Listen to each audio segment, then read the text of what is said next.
SG highway પર YMCA club નજીક ચાલુ બ્રિજના બાંધકામ દરમિયાન ગંભીર અકસ્માત સર્જાયો છે।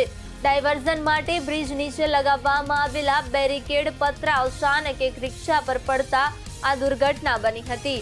મળતી માહિતી મુજબ રિક્ષામાં બિહારથી આવેલા મજૂરો સવાર હતા, જે અમદાવાદમાં કન્સ્ટ્રક્શન સાઇટ પર કામ કરતા હતા।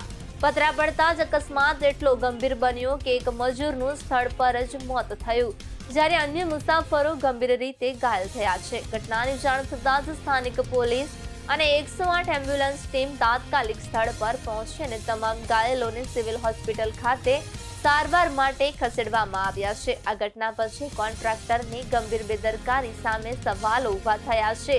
ચાલુ બાંધકામ દરમિયાન સલામતીના માપદંડોનું પાલન ન થવાથી આ પ્રકારની દુર્ઘટનાઓ કેટલા લોકોના જીવ લઈ શકે તે મુદ્દે લોકોમાં રોષ જોવા મળી રહ્યો છે।